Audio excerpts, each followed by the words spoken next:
Hey, Dragon Dreamers. Gina, Virginia, Casella here. And welcome to Story Species, Story Medicine, Extra Strength. When we share our stories, we give and receive medicine. One of the best ways to heal is with the earth. And that's exactly what we do with each other right here on Story Species, Story Medicine, Extra Strength. Ready to take your medicine?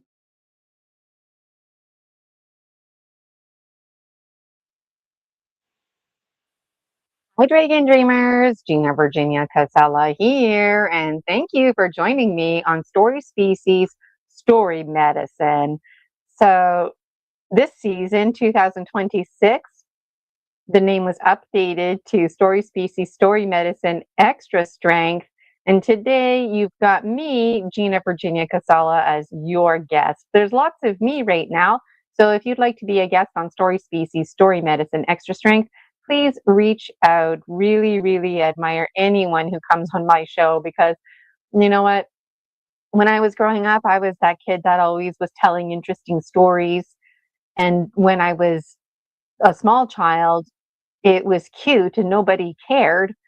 But then as I got older, all of a sudden, it wasn't cute anymore and it was very confusing. And it really bothered me because I was never one to, make up lies or tell stories. And as creative as I'd like to think I am, um, where did those stories even come from as a child, right? Like peeking in the grass and having conversations with insects and spirit guides that I can't even really explain. It just felt very natural, very normal. And that's the power of story species, story medicine, extra strength is normalizing these conversations and making them mainstream because you know what? The supernatural is very natural. The paranormal is very normal. And high strangeness, well, you know what? The only thing strange about high strangeness is that we're not familiar to it. There's actually nothing strange about it. So why do we think and feel it strange? Well, the mind's number one job is to protect you, even if it means creating false inhibiting beliefs that keep you stagnant and stuck. So how you think and feel matters to the point that it can create ailments and it can also inspire your healing. That's how powerful you are, Dragon Dreamers. You're freaking powerful. I didn't even know my own value. I run a spiritual business. So it's nice hanging out with you here because, we get to chat and get to know each other. And then I get to FYI you, make sure you book your private with me. So you can learn all about me, GinaVirginiaCasella.com, and by visiting my Buy Me a Coffee. But going back to what I was talking about earlier was, as I got older, my cute little stories weren't cute anymore. And it bothered me. It's like I was raised Roman Catholic, so it's okay to talk about Jesus. It's okay to talk about angels. But all of a sudden, you start talking about aliens. That's not okay.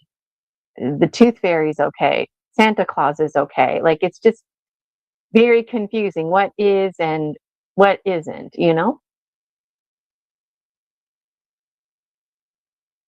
Just checking the comments here. So I'm really passionate about story species, story medicine, because every single thought that you have is followed by an emotional response. And that emotional response is followed by a biological chemical reaction that happens in your body, and it also impacts the very energy field around you. So those of you who are familiar with the Andean medicine wheel, that's what I like to fall back on. And that's what we learned from Snake. Snake teaches us that we need to shed our skin, and we need to shed those stories, including the stories that we're born into.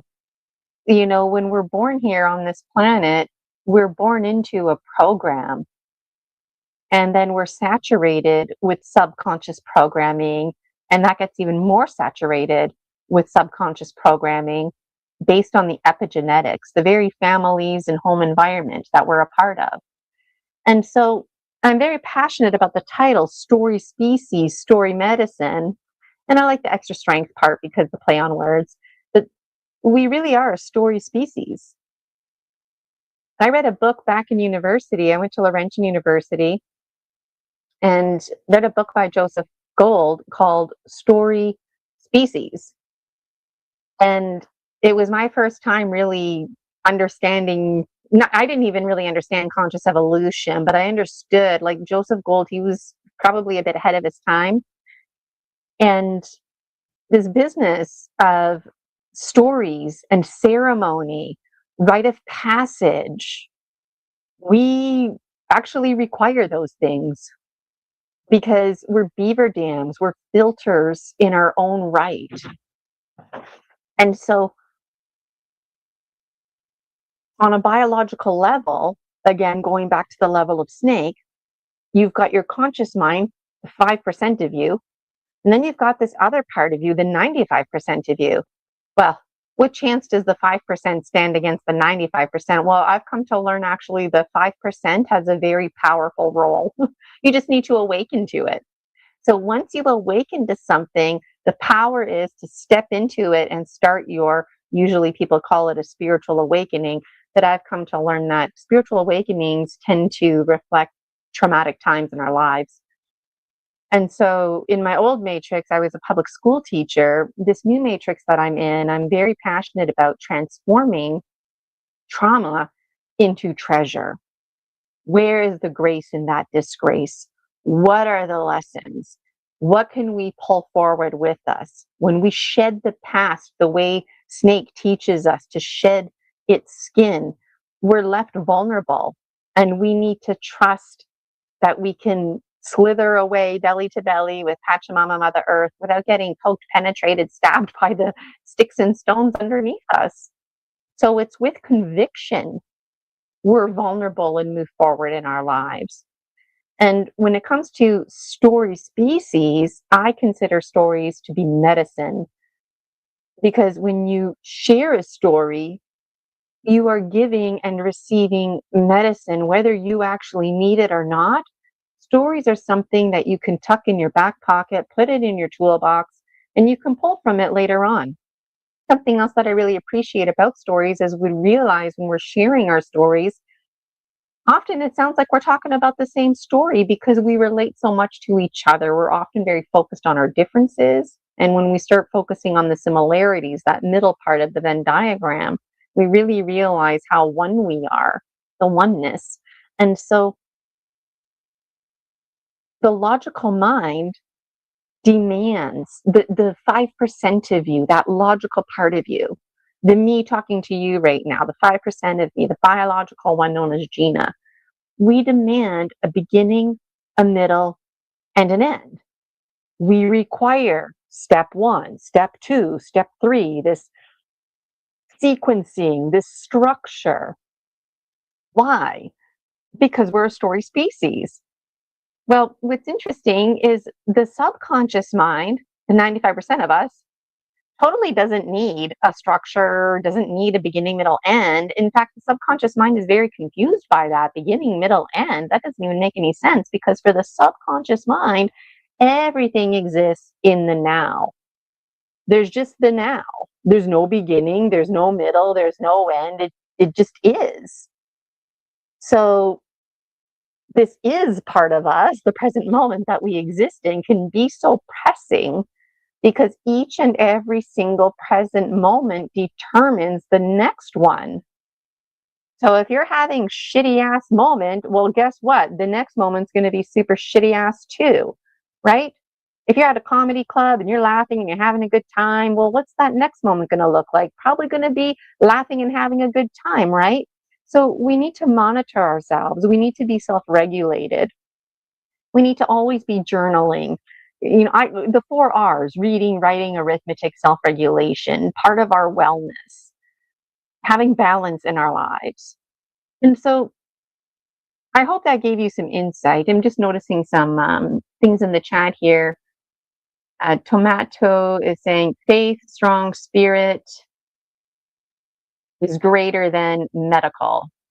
Today's medicine is at such a low point, to the point where I don't know what is real and what is not, all because money behind it, and they give us so much BS. And you're right. And I'm part of a process right now where there's a belief, a shamanic belief, where Don Pascal and that lineage, they bridged the North and the South. Now it's up to us, this generation, to be bridging the East and the West. And that's talking about bridging Eastern and Western medicine, because there's the pros and cons of both. But it's very, very clear that here in Western North America, it is very pushing for pills. A lot of doctors, they sit there with their prescriptions, and I don't think a lot of doctors really know what to do anymore. People are suicidal. People don't want to be here. People are struggling. Everybody is stressed out. What do you do? Well, take a pill and numb yourself. Well, you know what? Sometimes I feel in life we need to, that's part of our toolkit. Take like on that movie, it's one of my favorite movies, What About Bob? With Bob, I'm brain farting it out there. Bill Murray, What About Bob? Great movie. And the psychiatrist in that movie gives him a prescription to take a break from his vacations. And I thought, that came out weird, sorry. He gave him a prescription to take a vacation from his problems. And I thought, that's a really great idea, because we don't just want to forget about our problems, but sometimes we need to take a vacation from our problems. Sometimes we need to forget about our problems, go out, dance it off, have a good night. But you know what? Your problems are always there waiting for you, right? So, and I agree, everything is financed. Everything is about the money, even the universities, right? Folks who are going to university, what are they learning? Well, they're learning the business, what sells. Well, that's what they're learning. They're not going to be learning other stuff, right? Sophia, hi to you. And Yosef, good to see you here. Lots of people have different names. My old Facebook name used to be Titanium Rooster. So if you would like to be a guest on Story Species, Story Medicine, I would love to have you. Back in the 80s, I was born in 81. We didn't have the internet. Resources were a bit more limited. And I really wish there was a show like Story Species, Story Medicine, where folks are just sharing out supernatural experiences, super soldier programs, ET stories.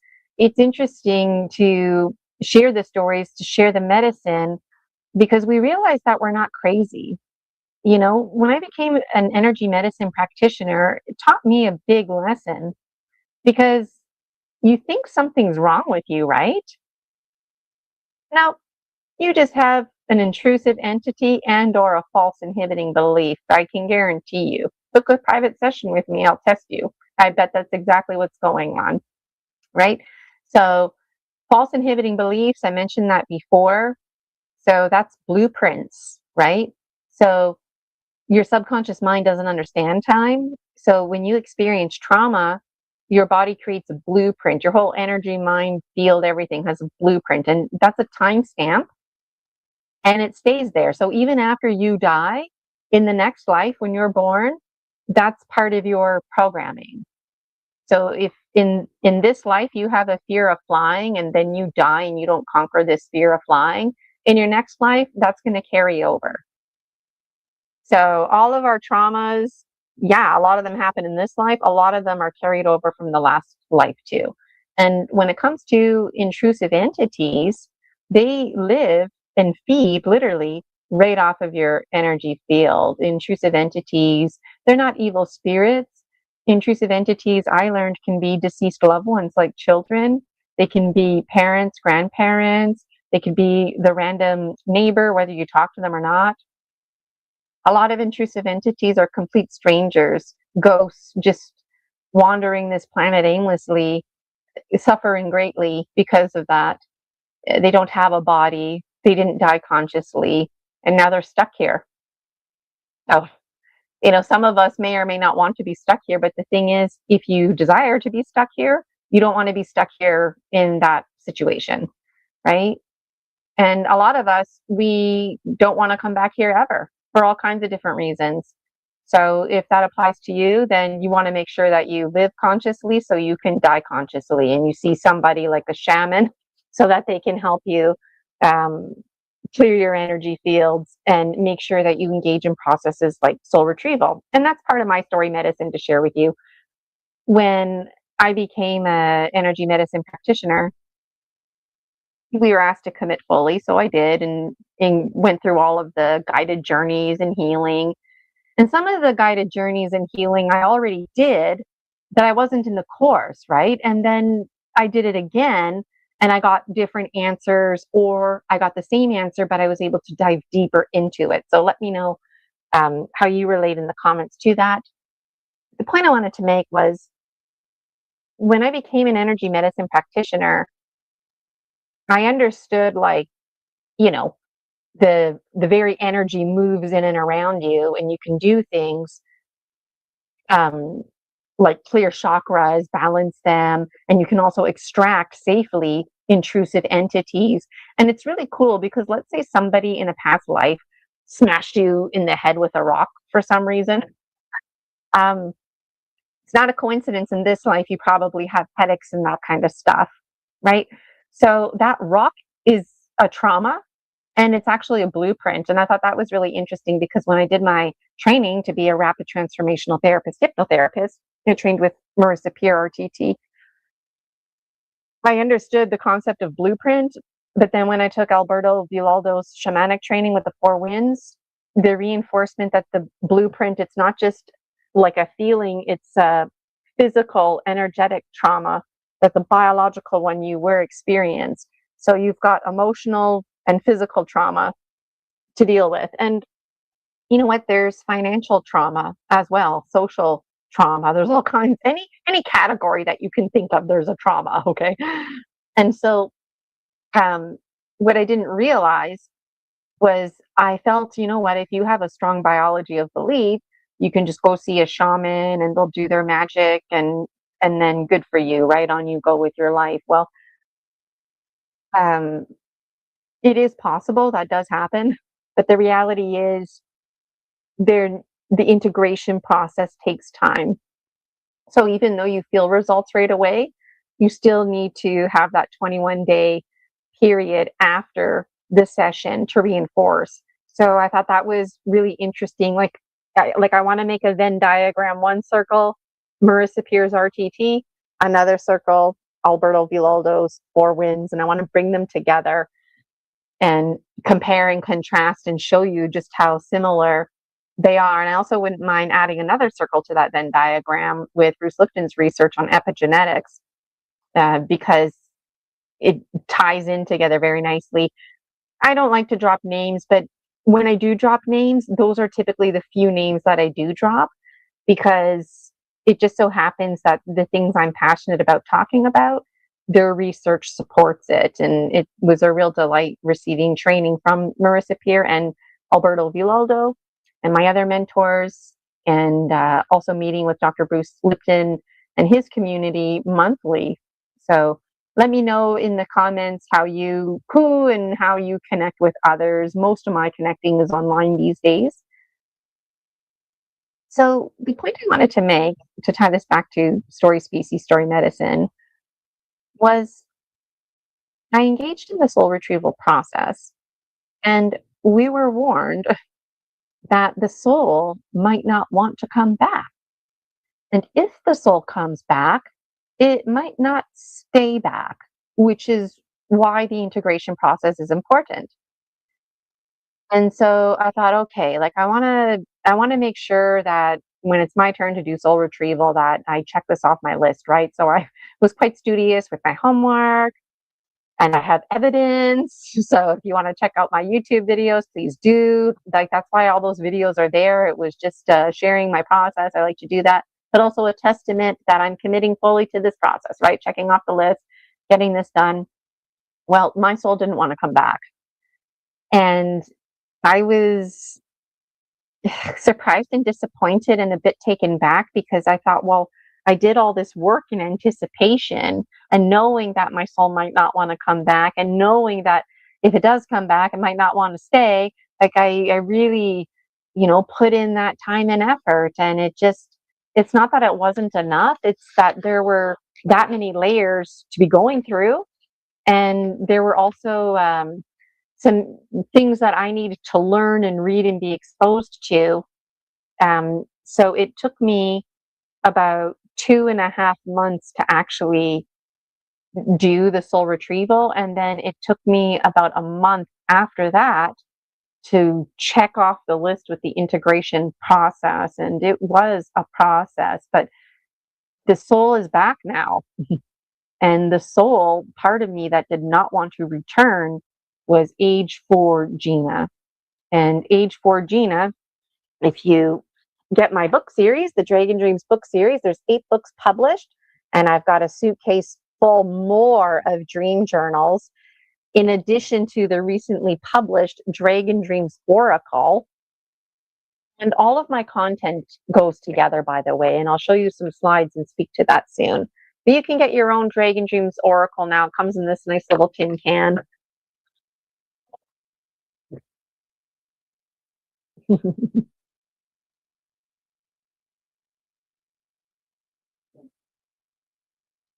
So I've always had interesting dreams, right? And these 2 angels that came out of my wall when I was in grade 2 scared the hell out of me. I got the strong impression that they weren't even supposed to be there.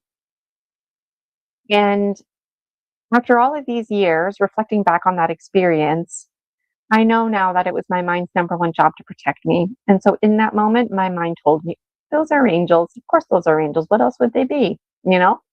And I lied to myself, because this is captured in book 1, by the way, Dragon Dreams, book 1, 40 going on 14, because there I was sleeping. I remember my dream and everything.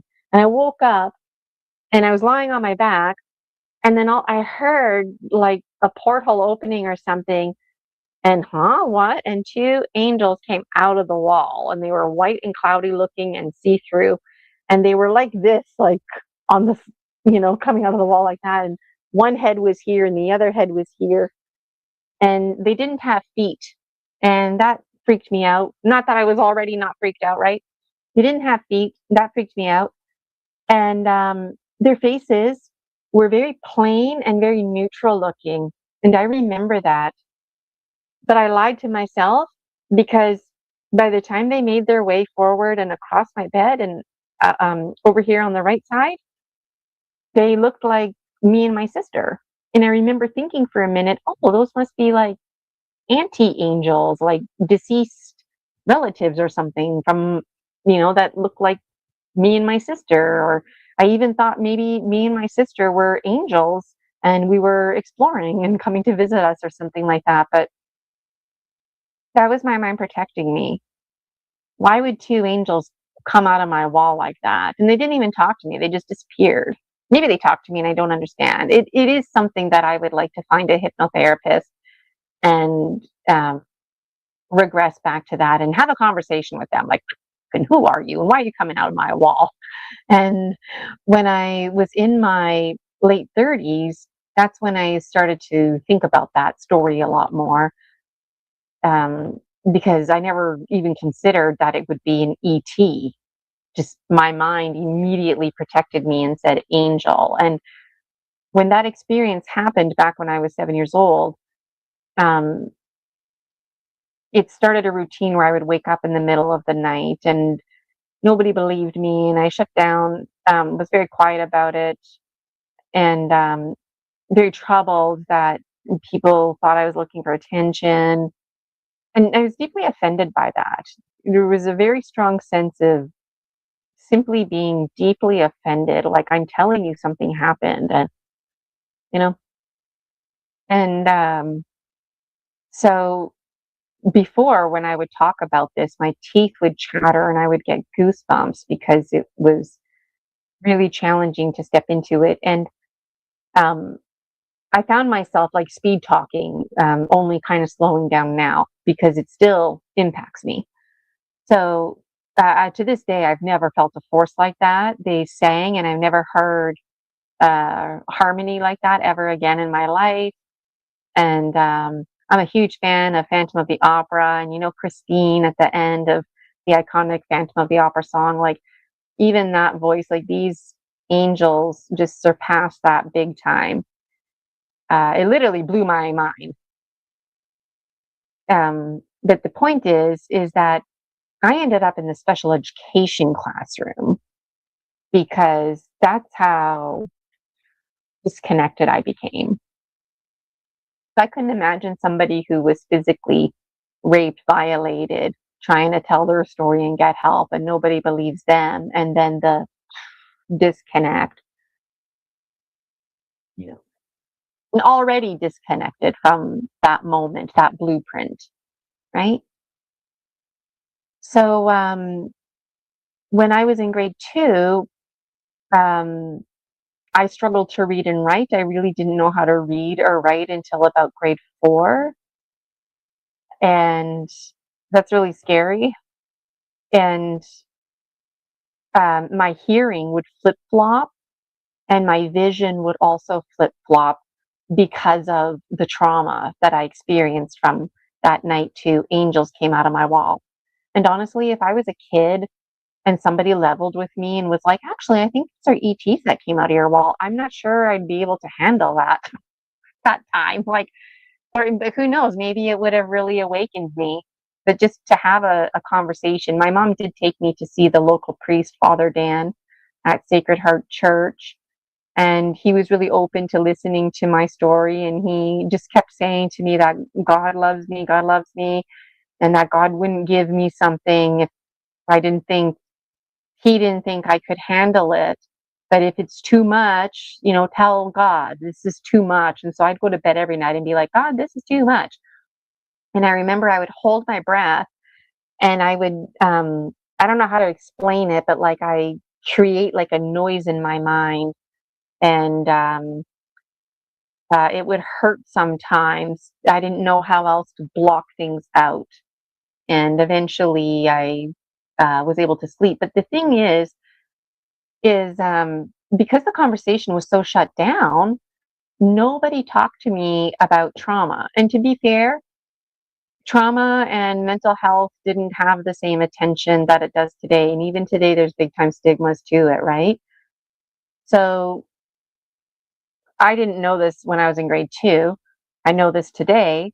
But when you experience trauma, it doesn't matter what the trauma actually is. The fact that you experience trauma, we can have soul loss. So I experienced soul loss because other things that happened, but we also experience confusion with our senses. So when I saw the angels and when I heard them, your mind's number one job is to protect you. So my mind said, oh, we're not going to see clearly anymore, and we're not going to hear clearly anymore. And that's how we're going to protect us, right? And then my other senses heightened as a result. And I remember getting tested for my hearing. It seemed like almost every day for a little while because it kept flip-flopping. And then finally, I guess my hearing regulated. My vision flip-flopped. I got glasses eventually in grade 4. That I remember going to the optometrist and lying to the optometrist. And so, like, now this isn't helping my situation because, I'm not one to tell lies, and now I'm lying to the optometrist. Like, what's going on? But the thing is, I didn't know how to tell the optometrist, like, 2 angels came out of my wall, and since then my vision flip-flops, and it's like sometimes I can see and sometimes I can't see. And, maybe the optometrist would have had a conversation with me and said, yes, like, when you experience trauma, that's a reality.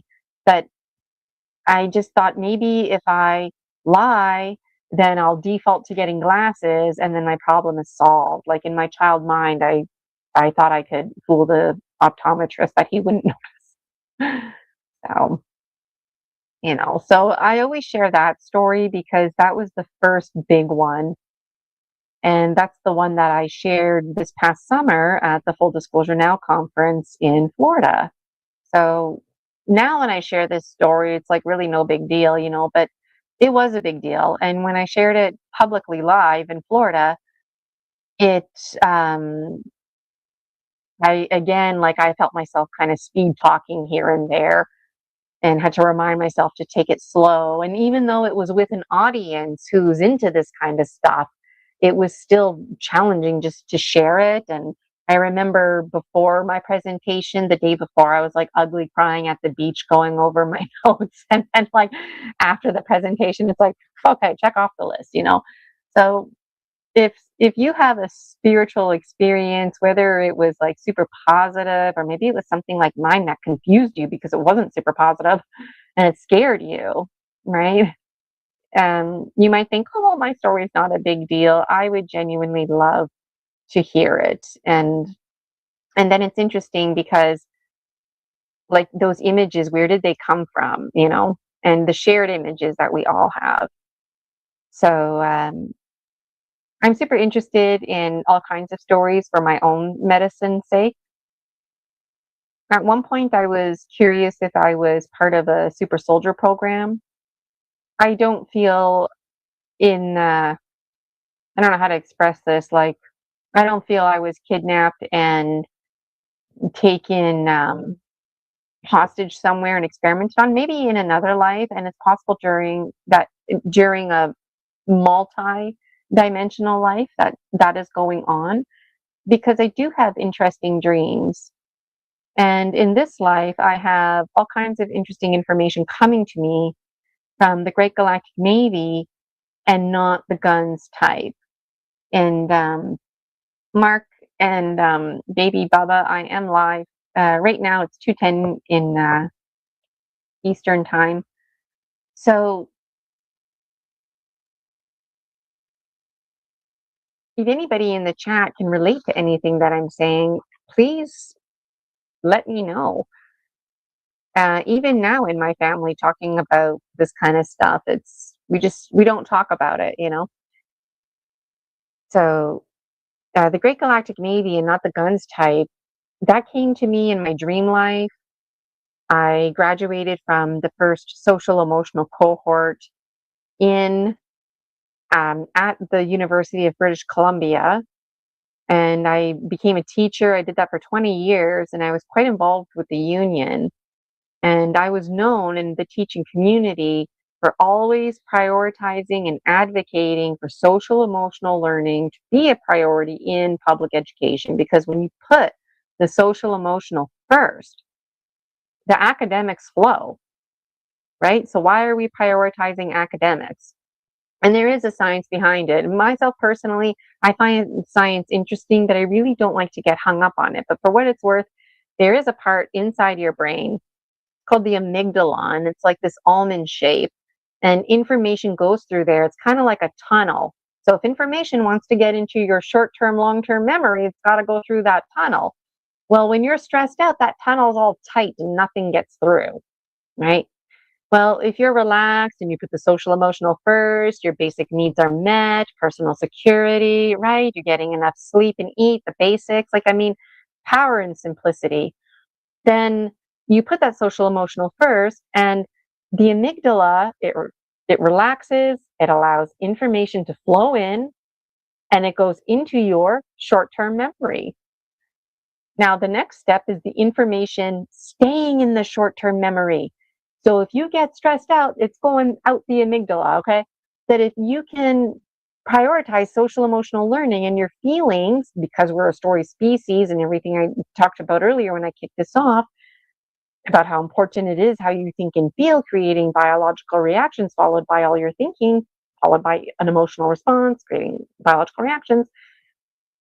Well, if you can maintain that homeostasis status, if you will, then the amygdala allows information to stay in the short-term memory, and then finally the information makes its way to the long-term memory. So this is how you could really teach and learn, is by putting the social emotional first, putting your feelings first. And when I was a kid, a lot of us, like, talking about your feelings made you a loser. It made you whiny and needy, right? Especially because a lot of us, like, well, all of us, are descendants of people who fought in World War I, World War II, very traumatic times. And so all of us are attached to these traumatic storylines that are part of cycles of abuse, not just within our own little circle of a family, but the greater community that we belong to. And then the greater, greater, greater onion layers community of the greater oneness that we all belong to here on planet Earth. Arguably planet water, because what is it, 2/3 of this planet is water, so we call it planet Earth. But you know what? If we called ourselves planet water, then maybe that would put us in danger, right? Because water is essential.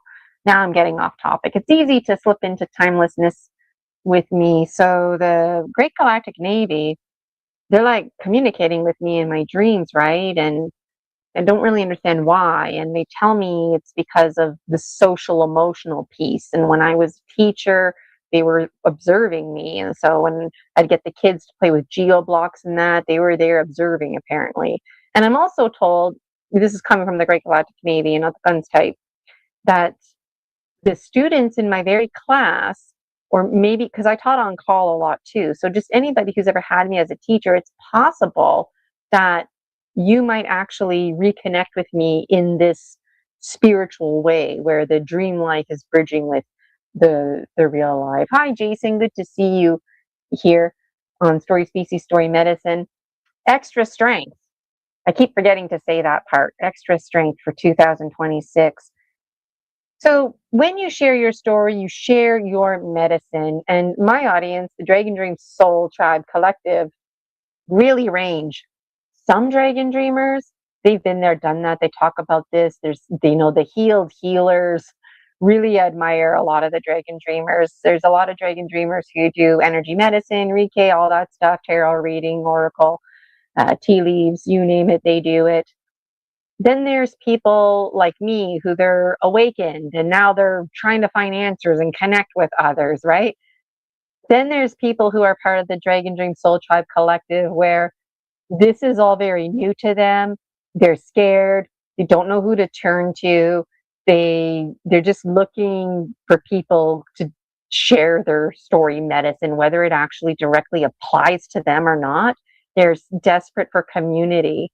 And there's also a lot of other Dragon Dreamers out there whose lives are an absolute crisis because they're just starting to have severe panic attacks. They're just starting to have those relationships, like getting a divorce and whatnot. Like, so they're just starting to be at that point in their hero's journey, like that tarot card, the Tower, where everything falls apart. And that was me a handful of years ago. I had a meeting with somebody before this, and we were chatting away, and like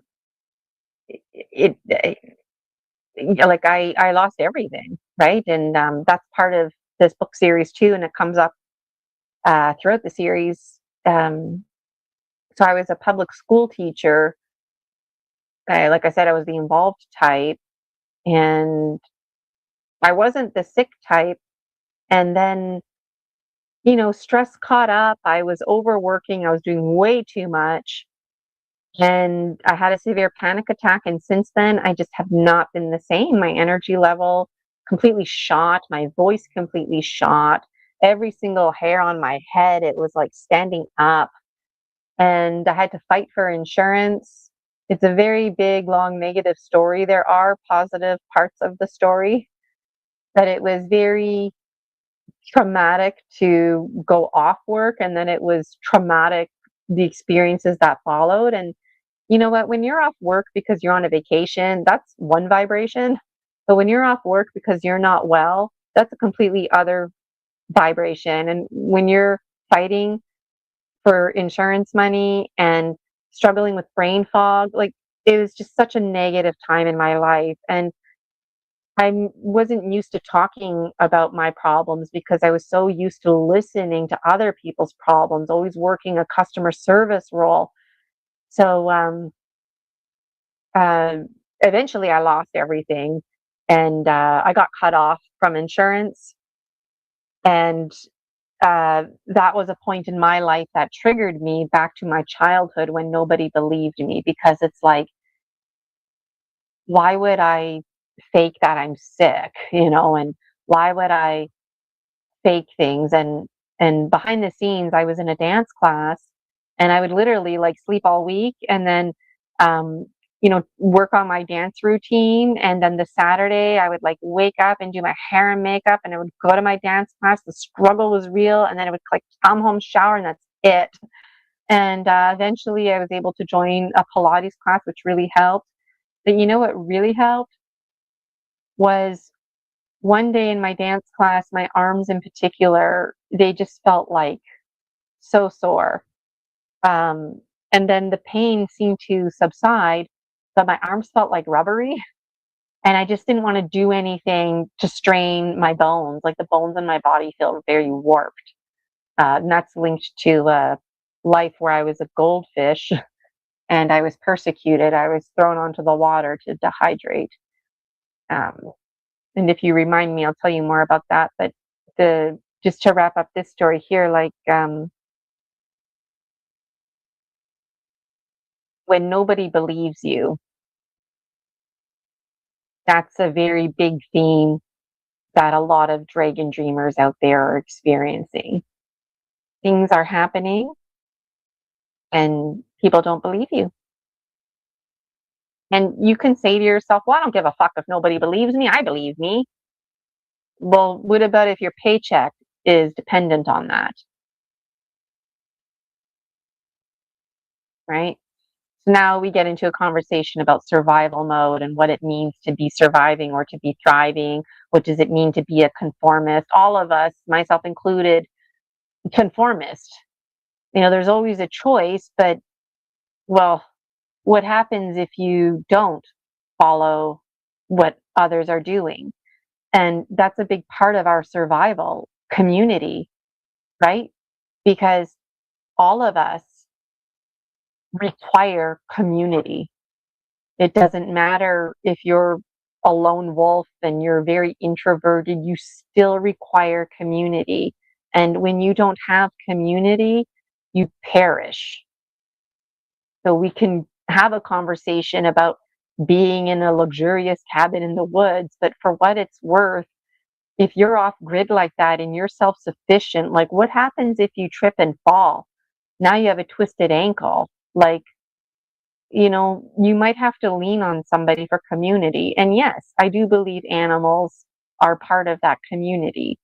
But the point to be made is, we can't just, like, we're intelligent, we're a story species, right? And we live and breathe our own medicine, our very breath. The inhale and exhale, breathing, it's the first thing you do when you're born, it's the last thing you do before you die. So why aren't we prioritizing breathing? Why are we not prioritizing the social emotional? And here's where things get interesting with the Great Galactic Navy and not the guns type. When they first started coming to me in my dream life, I was intrigued. Not the guns type. Well, what the hell type are you? I never really thought about it. Like, when somebody talks about the Army or the Navy, I assume there's some kind of defense involved. Um, you know, Once upon a time that might have been sticks and stones, but these days it's guns, right? So when they say we're not the guns type, I thought they were communicating that they're not the violent type. So to make a long story short, I really wrestled with these folks in my mind. And initially they're like, it's not that they're dishonest with me, it's just that we're all over the place timeline wise, and we genuinely don't get each other. And that's why we're working together. These folks are very advanced. They're too intelligent for their own good. So like, I'm all about power and simplicity, and because I taught kindergarten, they want to meet with me and ask me things like, you know, tell us how the number 5 can be composed and decomposed into different ways. And I'm like, what the fuck? Like, 2 plus 3 equals 5. 4 plus 1 equals 5. 2 plus 2 plus 1 equals 5. 1 plus 1 plus 1 plus 1 plus 1 equals 5. 5 plus 0 equals 5. Like that's the kind of stuff they want to know from me. And I'm just like, I don't get this, but it's because they're too intelligent for their own good. So they were explaining to me, and also where I'm at in my journey, I'm just not aware of things. So, and I also don't watch scary movies for those of you new to me. So it's very powerful when I say something and then people who watch scary movies and or people who also are experiencing similar storylines, like that's phenomenal synchronicity, right? The Great Galactic Navy, not the guns type, they tell me they're the social emotional type. They put emotions first and feelings first. So I'm like, okay, I like this, Navy. And but now there's a concern because feelings and emotions are being weaponized. And when I made that connection, I was very horrified, especially now that I have the training behind me as a RTT, rapid transformational therapist, hypnotherapist. And that was only reinforced with my training with the 4 winds to be an energy medicine practitioner. Right? So, I have allies that are out there and I'm reaching out to them for the first time. And so in my book series, I mean, I don't have time to go through every book with you, but there's a playlist on my YouTube channel where I read a lot from the book series. So enjoy it, buy me a copy, order my books. Links are in the description. There's also a link for the Dragon Dreams Oracle. But like the first 4 books was supposed to be one book, but that's how much I had to say. So the first book is like my spiritual awakening and all the shittiness that's going on. And then it ends off with me starting to take a deep dive, connecting with spirit guides and whatnot. And I learned that spiritually, I'm very masculine. There's like strong minority feminine, very masculine. I used to be quite the tyrant. I actually used to be quite the benevolent being. And I worked in, my specialization is the life between lives, helping folks with contracts. And I'm very passionate about that. That's why I insist on being there. So I'm like, okay, have a nice life, and then when you die, I see you again. How was your life, right? And it's like, as time goes by, it's like, oh my God, like what is going on, And then I'm like, you know what? I'm not sending anybody else anywhere. No. So there's lots of storylines here on the go. So if you're feeling confused, that's a good sign that you're on the right track. Work with duality here, right? So it's hard not to, like, one story slips into another, right? So I start reconnecting with myself in this past part of me, because I basically became evil. Because part of my mission was, I'm not sending anybody else down here because, like, to me, there's a lot of fuckery going on because I help make these contracts and there's a lot of flexibility. I know it's not going to be perfect. They know it's not going to be perfect, but we do our best to set things up. And then for folks to come back in the way that they come back, or in cases of suicide, like, what are you doing here ahead of your time? And then the information that I'm provided with is, um, like a firm no, if you will. So I took a stand and I became an experiment of my own choosing. And I was like, I'm going to planet Earth or all these other dimensions as well to see for myself what it's like. And I basically became everything that I hated. I became the total tyrant, and I learned that the epigenetics matters and that feelings matter and that nobody is born evil. Everybody is born a clean fucking slate.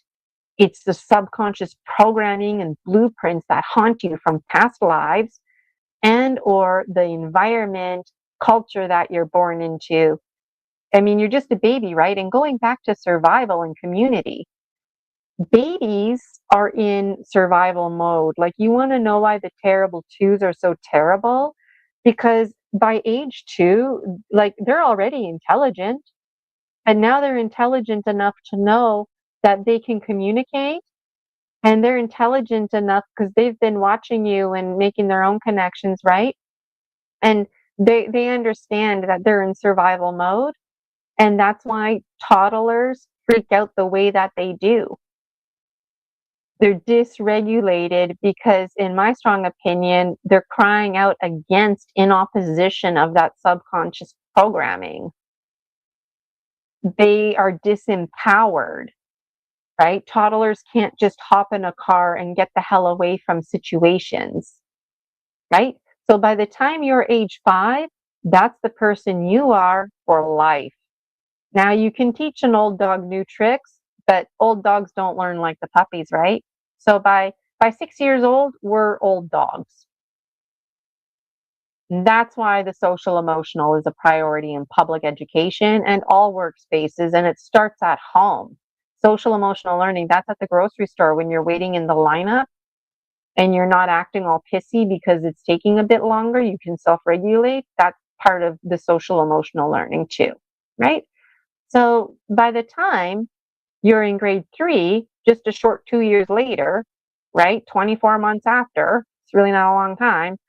But developmentally, there's lots going on, right? By grade 3, however you're performing academically, that's basically how you're performing in grade 10. And that's basically how you're performing for life. So when I hear stories like super soldier program stories, when I hear stories about people having interesting dreams, yeah, there's a lot of like small child stories. And I feel like that's because the ghosties or whoever is out there is trying to connect with you to influence that timeline before you get to age 5. They want to get to you so you can be that person for the rest of your life. Um, Also, when it comes to kidnapping and whatnot, age 5 and under, that can get really messy, right?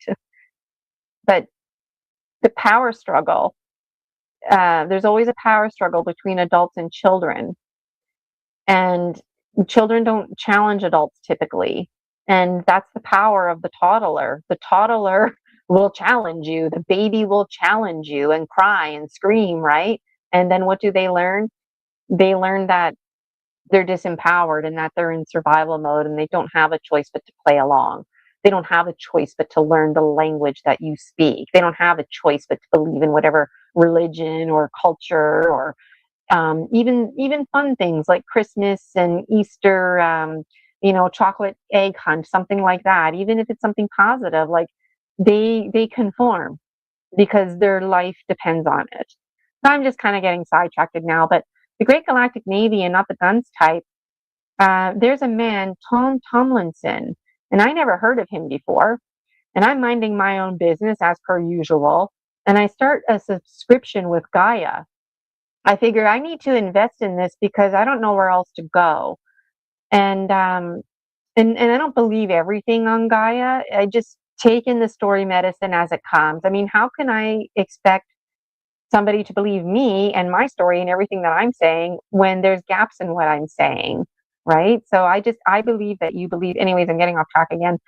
But I was watching Gaia, and then this guy is talking about the great about a navy. He didn't say Great Galactic Navy. He just said the Navy. And then he said, not the guns type. I have never heard not the guns type outside of that man. And where did I pick that up? In my fucking head, in my dreams. And in my dream life, they tell me stuff and they tell me, okay, like in my dream life, my husband's name is Darian.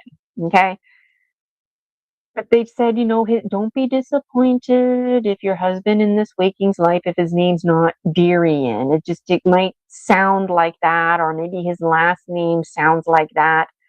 And at the time I was learning about Hadarian energy, and I thought, whoa, that's more synchronicity. Darian, Hadarian.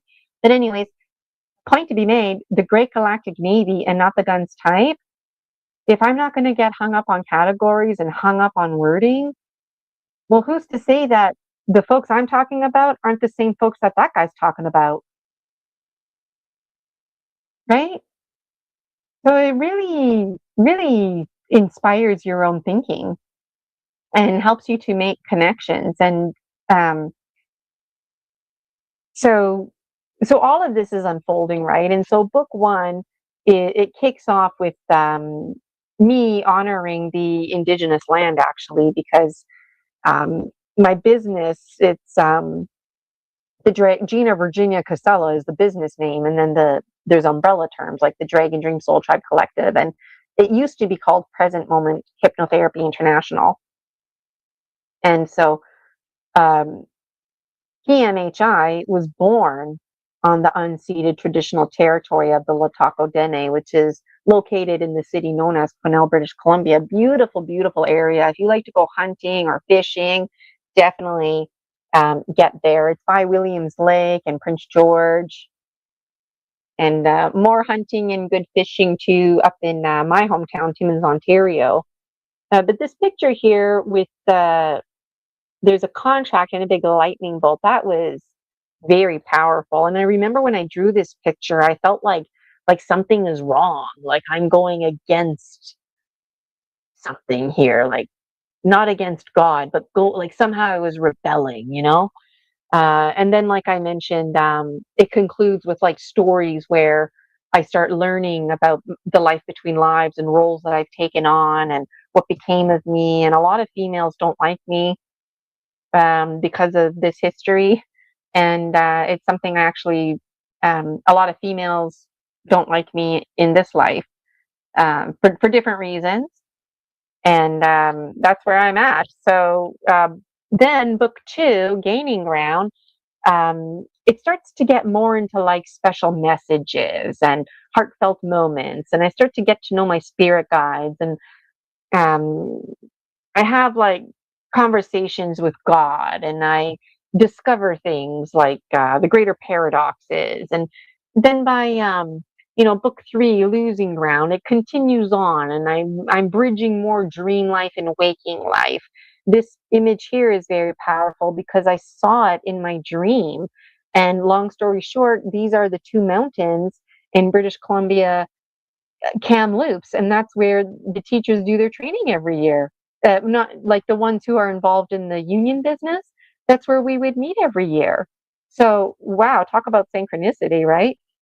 So it goes on. And then we get into book four, The Gnome King, where the special messages continue, but now things start to get a little uncomfortable because now we start getting into the ET agenda, people meet, we get into conversations about just what does it mean to be multidimensional? What does it mean to be honest? Like if a camera was watching you and you saw $20 fall out of my pocket, like, well, there's a camera watching you, so you would be like, Gina, here's your $20, right? But what about if no camera was watching, nobody was around, and $20 fell out of my pocket? Like, would you tell me? So the Gnome King starts challenging this kind of stuff because we're very guilty of using the word monster and witches, but really a lot of us, we're the monsters. Right. And if you watch Scooby-Doo, I mean, my whole life seems to be like Scooby-Doo these days, but like Scooby-Doo, it's who's the monster? It's always somebody typically in leadership, or who's the main like popular guy in the group, or it's the cousin that's the outcast. Like it's always somebody. Even if they're an outcast, they're still a main character. They're still a key person, a key archetype, and somebody who's involved. And it's always that person, and it's never an actual monster. So the Gnome King is helping us to make these connections, that all the things like this high strangeness and things that scare you shouldn't scare you. But there's also things out there like science experiments going on right? Half man, half pig, dog man. I mean, it goes on and on. What's true? What's not true? Well, according to the Gnome King, it's all true. We just use different words for different categories to explain things. And so, um, this is really about the importance of embracing inner wisdom. And he also talks about like the pine tree forest, which is a safe haven to go. All of my books, you get a lot of bang for your buck. Okay, so read the summaries. Let me know which one is your favorite. This one here, book 5, this one really starts to get me personally uncomfortable.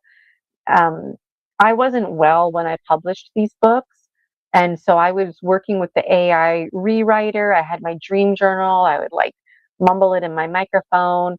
And um, the AI rewriter started to refer to things as soul migration and soul transmigration. And that made me uncomfortable. I didn't realize that's what I was talking about. And um, sometimes I would like explain things to the AI rewriter, and it told me like it rewrote it and commented spaghettification process. So I'm like, oh, okay, you know. And so I would like watch Gaia, and I would like do a search spaghettification process, and see what would come up.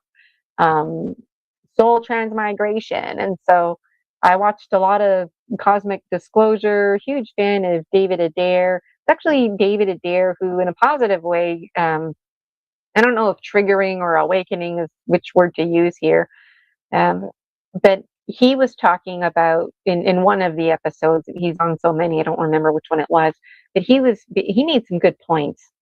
Like where the fuck was David Adair when I was in grade 2, right? Like the man was alive, but I didn't know who he was. And it was before the internet. But imagine somebody like him having a conversation with me and saying, like, hey, you know what? Stuff like that does happen, right? There's things out there that we can't explain. And for somebody like to put an idea in my head, and the idea that he put in my head, well, all viewers who were watching that day was, why would an angel come into your room in the middle of the night? Why wouldn't the angel knock on the door?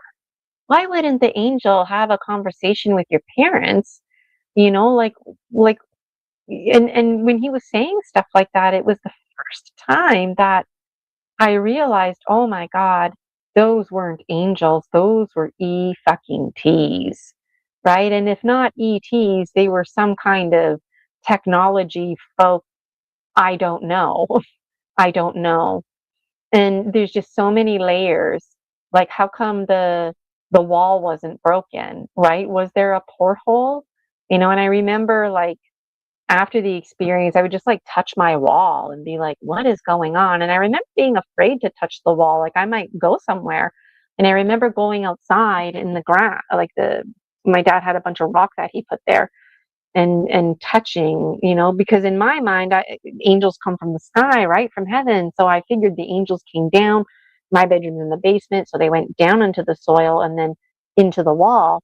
But then I started thinking, after listening to David Adair, I'm like, well, maybe they portholed to my bedroom. Maybe it was a mistake. That was something else he was commenting on. Like, how do you know ET folk or some other folk out there, like another Homo sapien sapien, messing around with their, like people take their parents' cars and don't ask for permission. Like, who's to say somebody's not messing around with their parent science lab or whatever, and then you end up having a situation like what happened to me? Because I did get a feeling that they weren't supposed to be there. Is it possible that, whoops, shit, like we ended up coming in this girl's room? Let's, she's scared. We can tell she's scared. Let's just be angels, right? But what's interesting too?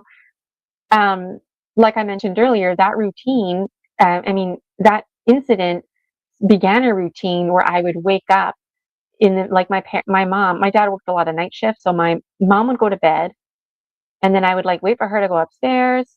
And then I would basically get out of bed and go watch TV, and I would turn it on low. And that's how I learned about Richard Simmons. And because he would be on after hours, if you will. And what's her name? Barbara Coloroso, the one who talks about like the jellyfish family, the backbone family. I was like watching all that stuff. That was great. None of that played during the daytime, right? And I also delighted in watching, those like fitness shows where they're selling you some kind of like exercise equipment. And as a child, I was like, I'm gonna order that someday. But anyways, the point is, one of the shows that I watched a lot of um, was Dr. Alberto Villoldo, and I didn't even know that. I knew who Dr. Alberto Villoldo was. I didn't know his name, but I remember as a child there was a man who lived with the people, with native people, the shamans. I didn't understand shamans and that, but I understood that there was a white man who lived an indigenous lifestyle, and he wasn't born into an indigenous lifestyle living off the land, and he actually was a university professor. His father was a lawyer, and he realized he wanted to research medicine, and it was like his employer provided him with the money and resources to go research medicine, hang out with the Andean shamans, and he basically learned that things like Alzheimer's and cancer, those are problems that we have here in North America, and those problems are very far and few with the Andean shamans, and why. And then, of course, we learn about things like lifestyle and spiritualism and how we think and feel matters and energy medicine. But I didn't like realize all of that, but part of me just was following Alberto, and I remember he shared a story about when he was a kid. Times were really tough in Colombia, and his dad gave him a loaded gun, and showed him how to load it and unload it and how to use it safely. And his job was basically, his dad would leave and he had to sit there. And his dad said, if anybody comes through the house door, you know what to do. And so Alberto would, feel cool, like loading and unloading the gun and waiting for that moment somebody comes in. And one day, a group of men came to the door, and he like froze. And one of the men looked in the window and saw him and said something like, "Oh, there's nobody here. Let's go." And they left. And when he told that story, I heard that when I was a kid, and it was just a story that I remembered. Didn't remember Alberto or anything else. It was just a man in the jungle and a man who went through tough times, was inspired by him. So in my adulthood, I remembered Richard Simmons, and I remembered Barbara Coloroso, and there was another show. I don't know what the show was called, but there was a show when I was a teenager called Rough Cuts. And I don't know if this was like early Rough Cuts or if it was another show entirely. But there was a boy smoking cigarettes on TV, and I remember thinking, "Oh my God, a teenager smoking cigarettes on TV? Like, what is going on here?" And I remember thinking that teenager boy needs to be smoking cigarettes. Like, I was very much in opposition of cigarettes.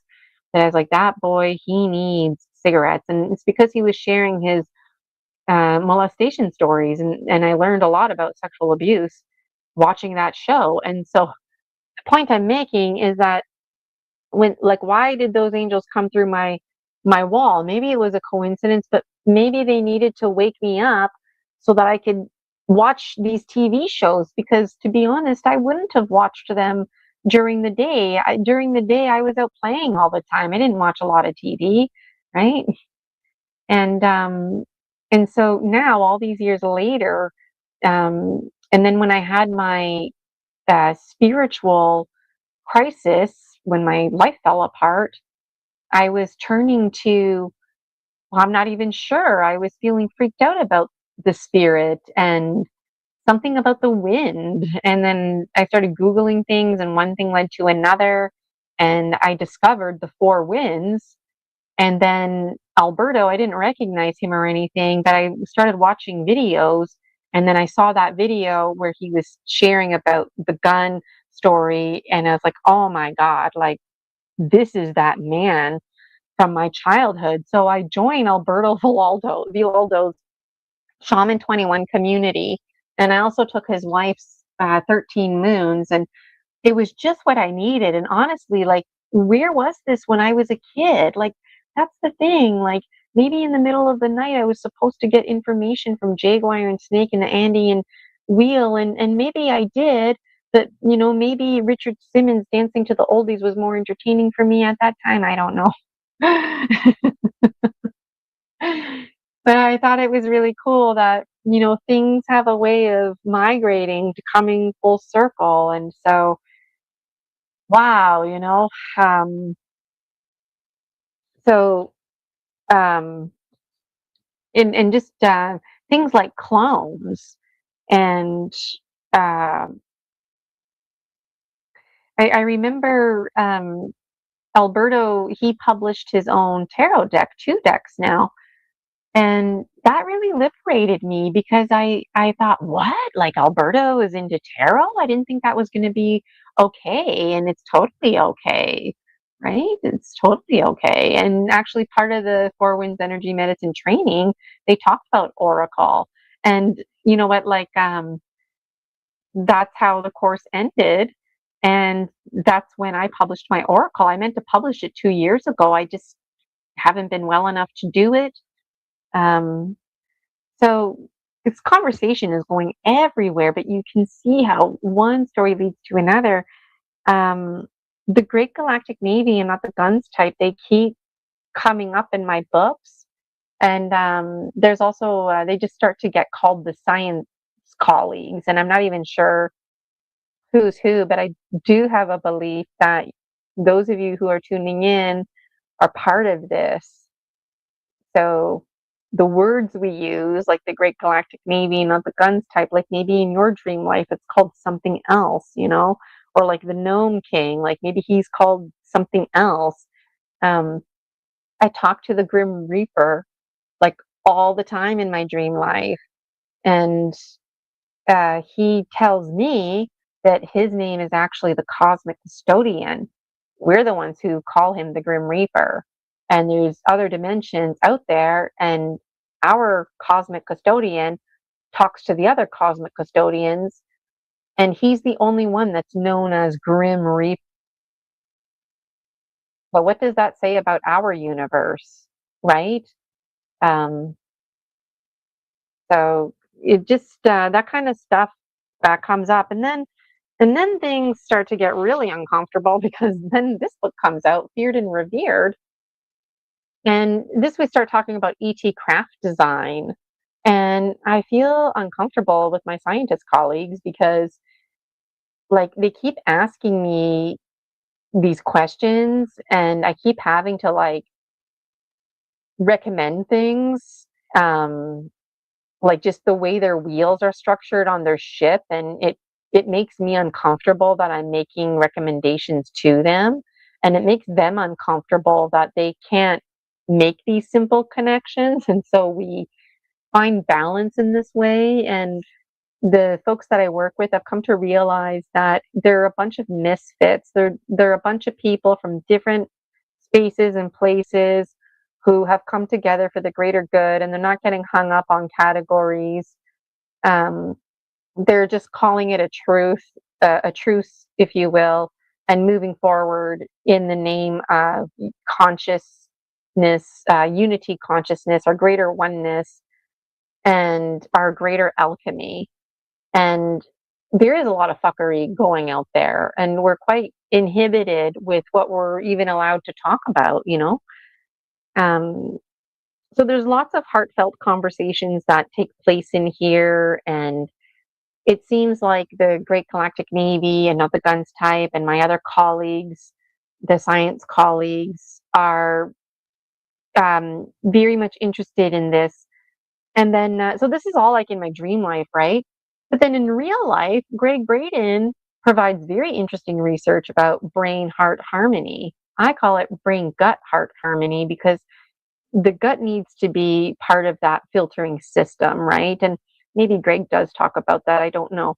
But like When all systems are in check, that's when, on an energetic level, you send the whole universe a message that you're ready to receive. Well, isn't that prioritizing the social emotional learning that I was talking about earlier? And Greg Braden also talks about how we're very likely, and Alberto Villoldo talks about this too, that we very well could be the last of our kind. We could be the last Homo sapiens sapiens because of all different kinds of reasons, right? But it seems like we're being hybridized. And it also seems like, despite those kind of stories, that the biological one known as Gina, the very biology, is slipping away.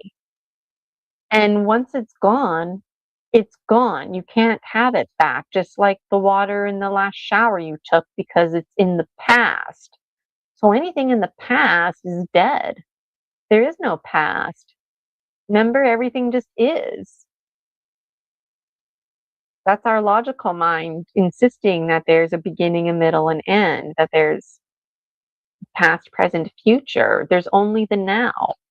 And in the greater now, there's conversations. And this is not a unique idea to me or a unique thought to me, but there's a lot of conversations I've heard where ETs are opting for technology over biology, because in outer space, uh, your body can't handle being in outer space. So when astronauts go to outer space, their bones literally start thinning away, and they have to do exercises while they're up there to maintain it. And they can't just stay up there forever because of this. So if you want to stay up there forever, well, what do? You have to start becoming what? Part computer? Well, what are computer parts made out of? They're made out of Pachamama, Mother Earth. So what happens when there's no Mother Earth and you don't have any more computer parts or pieces of plastic? Like, you're going to become extinct.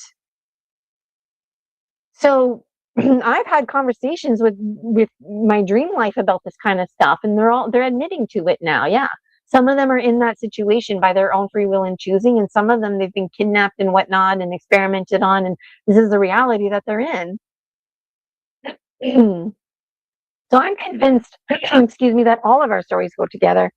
This one here, book 7. Oh, I forgot to mention, back in book 5, this one has funny stories of me and my husbands, the husbands in the other universes, trying to support me here.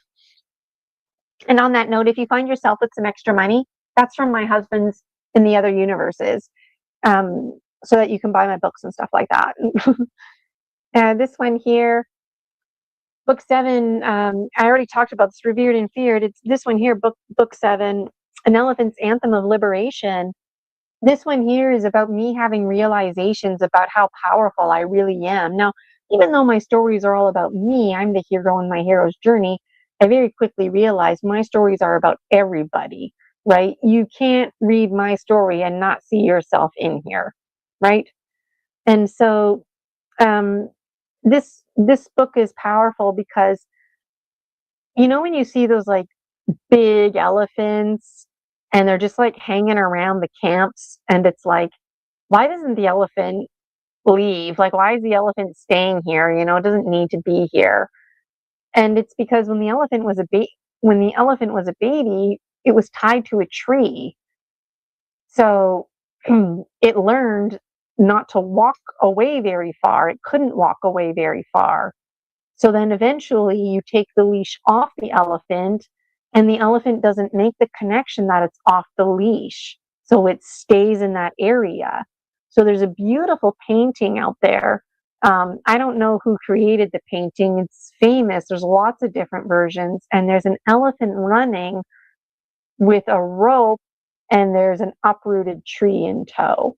And that's what this book is about. It's like being the awakening dreamer, being that elephant where you realize, fuck, I'm a big elephant. There's just a little shoelace tying me to this tree. So you can snap the shoelace. And if you don't snap the shoelace, you're so big, even as a baby elephant, that you can keep pulling to the point that you uproot the tree and start running with it, and then the rope eventually breaks that off. And so this here is recognizing the unnecessary limits placed on us and the power that resides within, escaping the illusions, being fearless. And you know what? Being fearless doesn't mean the absence of fear. It means feeling the fear and still choosing to move forward, right? And that's Jaguar medicine, moving forward. And then things get really scary. This book is called Dragon Dreams Book 8, Scary Dreams, because it's scary. And if you read this book and you don't think that you're scared, then that's your mind's doing its number one job protecting you, because this book is fucking terrifying.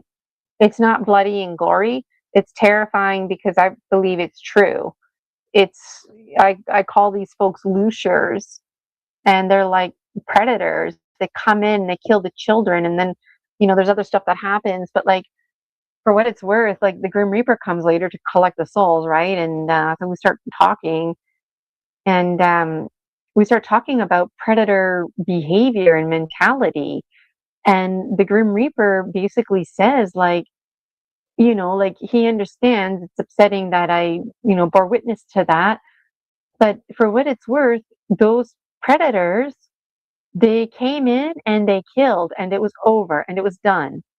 There was no suffering, right? But think about all the other monsters out there.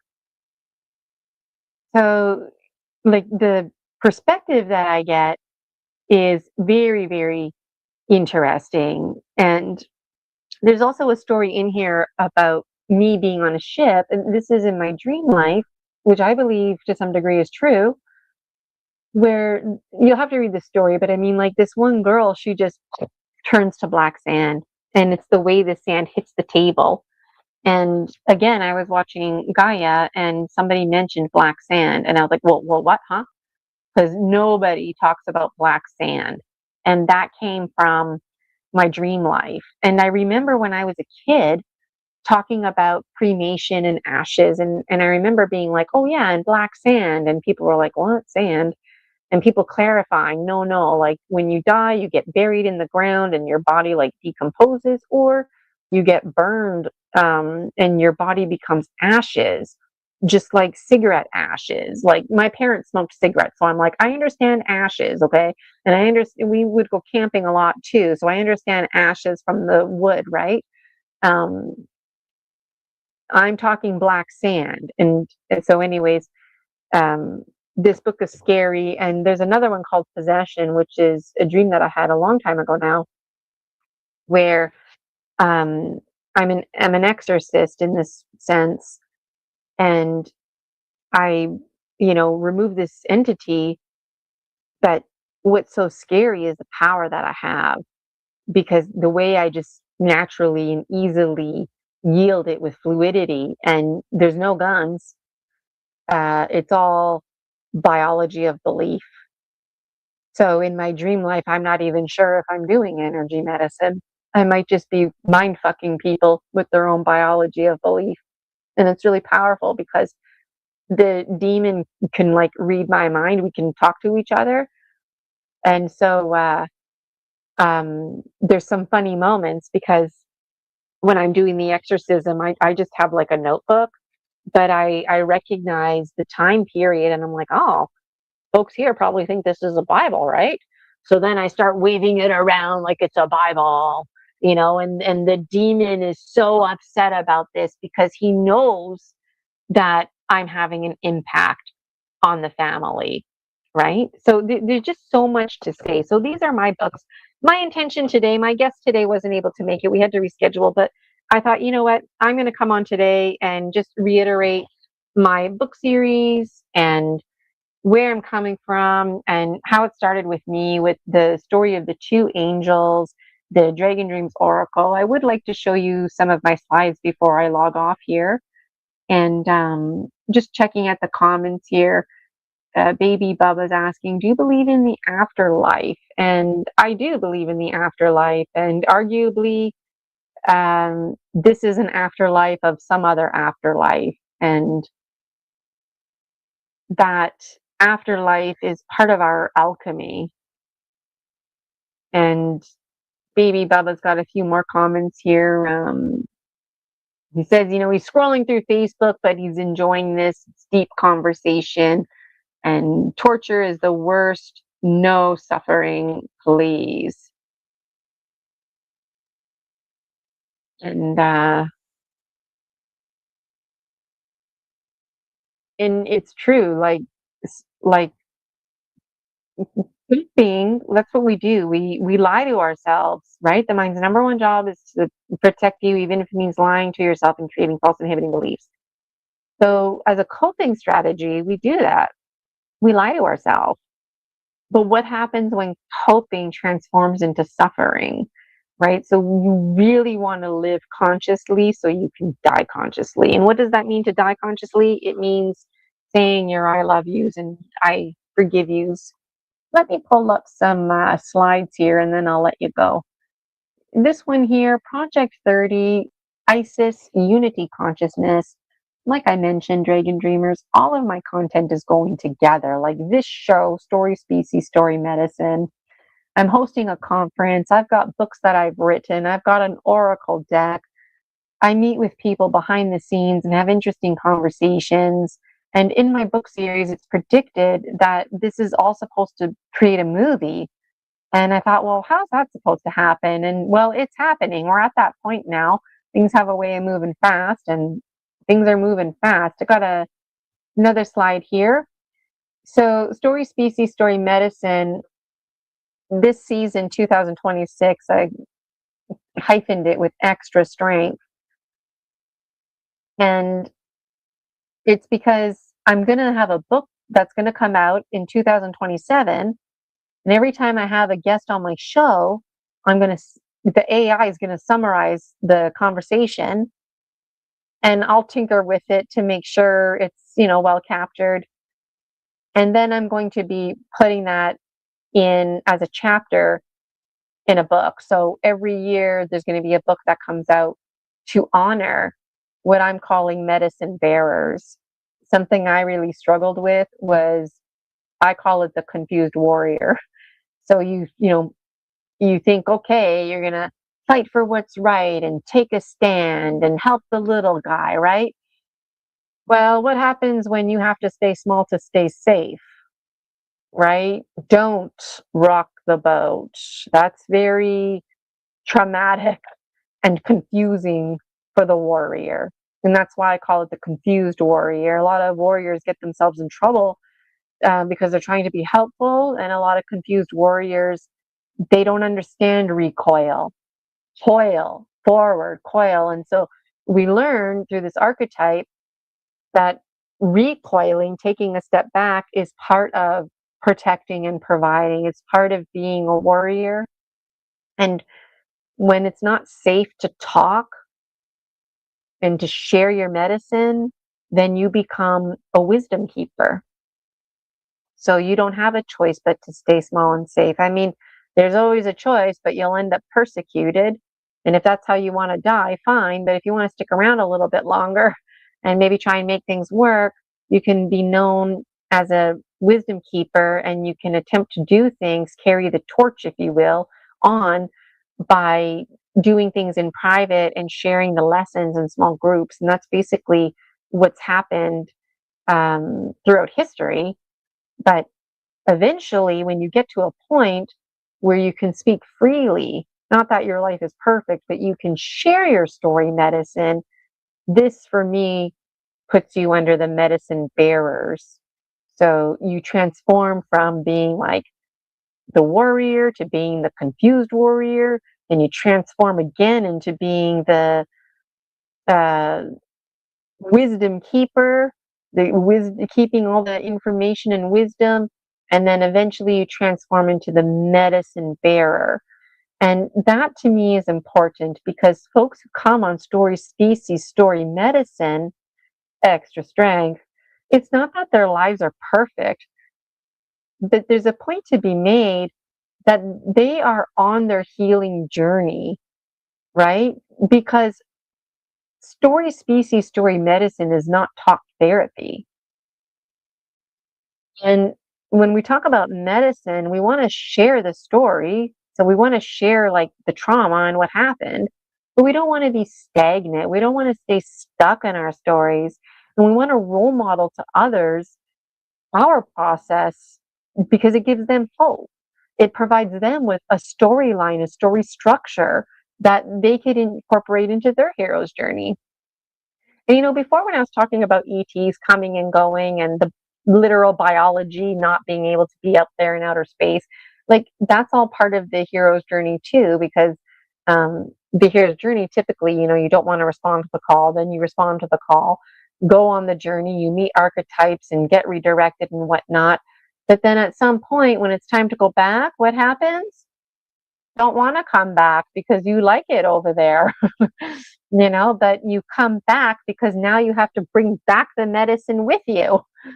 So and then often what happens in literature is when folks come back, if they don't come back in a timely enough fashion, they can't come back.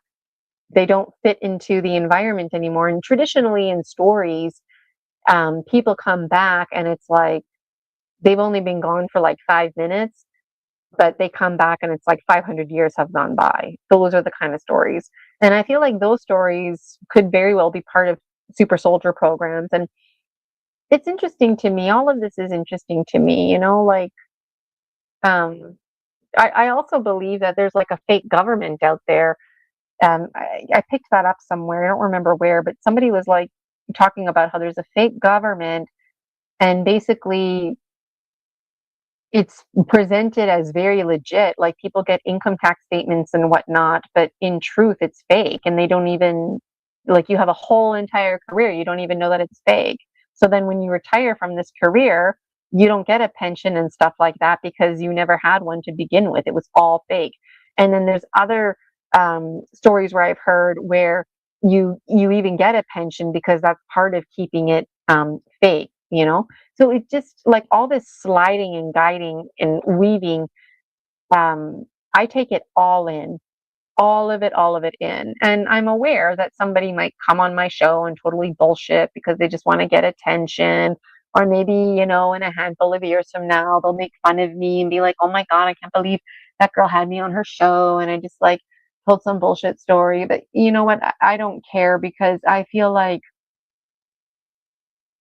I'm focused on Soul Tribe, and I also feel like those people are actually helping to make space to share stories. So I find myself indifferent to it. And initially it was a concern that I had. This next slide here, Dreaming with Gemstone Gina monthly marathon. So if anybody out there wants to have me as a guest on your show, I'm happy to do that. I'm happy to pull cards from the Dragon Dreams Oracle. However, new routine here. I'm only going to be doing gemstone readings the last Friday of the month, Dreaming with Gemstone Gina. And it's an opportunity for Dragon Dreamers to hang out, make a donation on my Buy Me a Coffee, and then I provide you with a mini gemstone reading. And then it's also an opportunity just to update you on this ISIS unity consciousness, this big umbrella term that everything is falling under. I've got more slides to show you, but I think that's enough for today. To conclude, I want you to know that how you think and feel matters. You're important, you're enough. Things are available to you, and that you're the same as everyone else. And me too. And when we share our stories, we give and receive medicine. We are a story species. Our logical mind demands a beginning, a middle, and an end. We demand a sequence, a step 1, a step 2, step 3. That's what works for us. We demand archetypes to make sense of things. And we demand little storylines, even if they're little poems that don't really make sense. We demand those things because in any story, the actual literal plot doesn't even matter. It doesn't even matter. But the plot is what drives the story, right? And that driving of the story is what takes us to the greater themes. And that's the eagle condor medicine, the greater themes, the greater pictures. So, like, we all have our little details in our story, but the greater theme of our stories, and then we have the greater themes of all of our stories that we share, symbols, motifs, archetypes, right? And those symbol motifs, archetypes could be something like Thoth, for example, Egyptian goddesses. Um, it could be anything. And when we share our story medicine and notice the synchronicities, people who don't even know each other in completely different parts of the world telling the same story. And myself personally, I took a strong interest in the Irish Celtic ways of knowing, because part of me feels like there's a part of me that's very much Irish Celtic, very, very much. And I felt like a traitor, because I come from an Italian, French Canadian family. So what the hell am I doing signing up for an Irish Celtic course? Like, shouldn't I be learning Italian or French? But that's what I'm talking about. Like, it's okay, or like even becoming a shaman with Alberto Villaldo's Four Winds and using the Andean medicine wheel. Like, I mean, this is my language. That's what resonates with me. But I felt like it wasn't okay, right? So, if you want to do something, do it. Don't wait. As long as you're being kind, safe, doing your personal best, all the power to you. So I feel like there's something else I wanted to say. There's always something else I want to say. Um, yes. So I'm also hosting a conference. There's going to be 4 conferences a year. They're going to be online. The first one is going to be free, and that's just going to be an annual tradition. Every year, the first conference is free, and then the other ones are going to be affordable. I hope to have a bonus conference in the summer that's going to be in person. So make sure you follow me on Buy Me a Coffee. The link there is in the description. So you get in on this. If you want to make a donation, you can. If you want to get in on a membership, you can. But if you just want to follow me, it's free. So I lovingly invite you to do that. So you just get in on these conversations. And I'm always looking for somebody, a group, a committee to join me, to collaborate. The conference, it was a milestone, a big hump to get over, but basically it's all figured out. I've got presenters, I've got somebody who's going to entertain us. I'm meeting with somebody tomorrow who, I don't want to tell you what they're going to be doing, but they might be doing something special for us as well. And then I'm basically going to create a poster and start formally advertising it. So look out for that. It's March 14th. The first one's going to be online. And it's about folks who are sharing their story medicine. And so I'm making it a point to prioritize the speakers at the conference to come here on story species, story medicine, extra strength. So you can get your dose of medicine right here with yours truly, Gina Virginia Casella. And so thank you so, so much for all of your time and your energy and for connecting with me. If you're somebody out there who has some story medicine to share, we would absolutely love to hear it. Angel, ET, you tell me. I'm very open. If there's a dream that you had that you experienced deja vu, I'm open to that. Super soldier programs, people who have all kinds of interesting experiences, and I'm also interested in how your body, like um at the beginning of today's episode, I was speaking to how after those 2 angels came out of my wall, my vision and hearing seemed to flip flop. And so I wonder if anyone else out there has experienced things like that. And there's really, time travel, mind control, time loops, portholes. You don't have to worry about getting hung up on vocabulary. And I don't research my guests. I'm just thankful that there's another folk out there who has story medicine to share. And it takes a lot of courage to share your story medicine. And a lot of us who share, who are medicine bearers, a lot of us struggle socially. And so why? It's because the epigenetics, the world around us, we keep clashing with it, right? Like,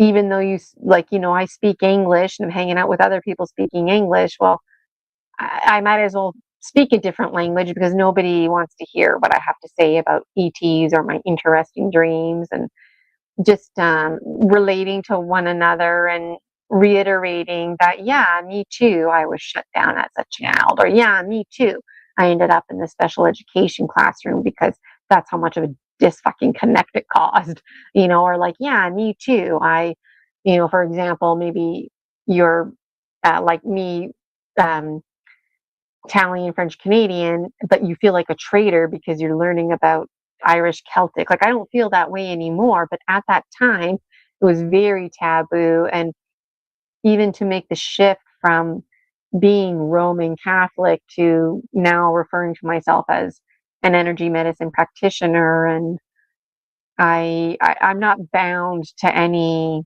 culture or religion. I like to think, pair, share it up. That was something big that I carried with me in my teaching career. Think, pair, share it up, and make it your own. And that's what I do now with my spirit work. And I would really love and appreciate to and adore to hear how you're getting through the day. How are you managing? And there's a lot of folks out there who have very special spiritual dreams. They talk to angels all the time, and it's not like I experience that all. It's very happy, very positive. So I just it just dawned on me there for a second that story species, story medicine, it's not trauma stories. It's beautiful spiritual stories too. One of my spirit guides, his name is Toby, and he's fucking hilarious. And so, maybe you have an archetype that you're working with that is hilarious too. They have their own personalities. And I wanted to remind you too, I do have a Facebook group, the Dragon Dreams Soul Tribe Collective. It's a free Facebook group, and it's a great place to connect with other dragon dreamers. So when I make a post on Buy Me a Coffee, I cross post it on there. And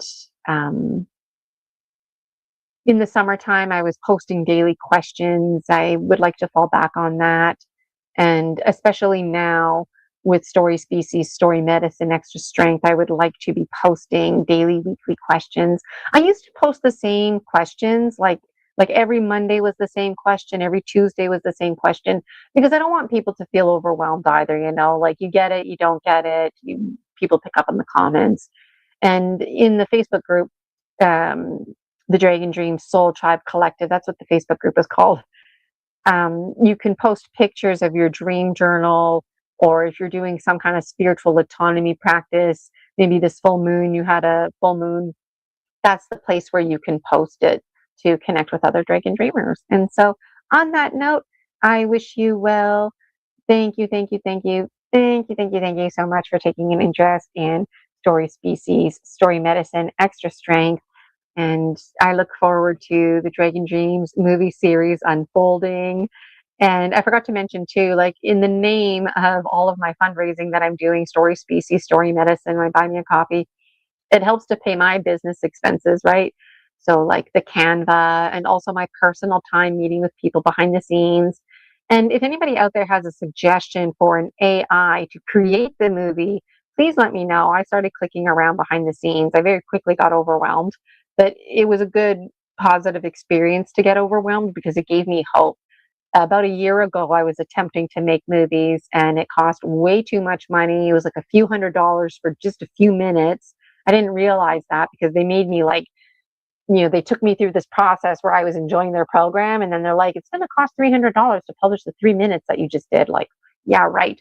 And I honestly wasn't overly satisfied either. So the content, it's all here. There's lots more coming. Like I said, I got a suitcase full more of dream journals. The downloads keep coming. Everything goes together. You're a part of this, me being on here. Um, Behind the scenes, like just meeting with people about the conference, that's part of the movie series as well. And the movies, it's going to be like real life reality, and then there's going to be different kinds of cartoons, different kinds of realities, um, because I'm going to be depicted in different ways. So when you see me, you'll know, like, ah, that's this dimensional Gina, and you're eventually supposed to be in my movies too. So there's always too much to say. That's probably the problem with me. And I really enjoyed being here today. I wasn't planning on coming on live today. It just worked out. And it's really important to me to connect. And I do offer private sessions behind the scenes. And Rosie and I were working in our quiet power towards finding some housing for the spring, summer. Um, so let me know what you're up to. And I hope you have a fantastic day. If you're struggling with weight loss or to sleep, negative thought patterns, and let's be honest, you've been there, you've done that, and you're not getting results, okay? Or maybe you're getting results, but it's temporary, then I guarantee you have a false inhibiting belief. So stop beating yourself up, make an appointment, if not with me, if with somebody who can help you with mind reprogramming. And you might also have an intrusive entity. And if you wanted to engage in a process like soul retrieval, it's not something that's just a one-off session. So that's the power when you book with me, yours truly, Gina Virginia Casella. You don't have to worry, do I book this? Do I book that? Well, what about if I book this and then I see you and then we decide to do that? Like, you just book your private and you meet with me and I test you. I do some energy testing on you. I got the Gnome King's Gemstones here and my Dragon Dreams Oracle to help with story medicine, not talk therapy, but story medicine. And then we set goals from there. And I also wanted to remind coaches out there, if you're a coach and you're helping somebody lose weight, for example, and they're not getting results, and for what it's worth, you know that they're like doing their homework and they're eating right and whatnot. What's the problem? Like, it might not have occurred to you that they probably have a false inhibiting belief. And so it doesn't matter how hard they train. It's nothing personal to you, the coach. They're going to stay like that until they get some mind reprogramming and or a safe extraction. So be open, right? There was a post that went out in my Buy Me a Coffee maybe a month or two ago now where I was talking about that. Because as a coach, if you're helping somebody with anything, losing weight, procrastination, coaches, there's all kinds of coaches out there, but it's worth telling your client, like, I'm like, with me, you're going to get results, right? But what happens when the client doesn't get results?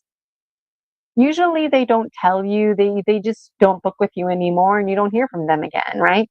But if you tell your client, like, look, I do what I do because I'm passionate about it and I run a results driven practice. So if you're not getting results, go and see that girl Gina, tell people. That's part of the story medicine too.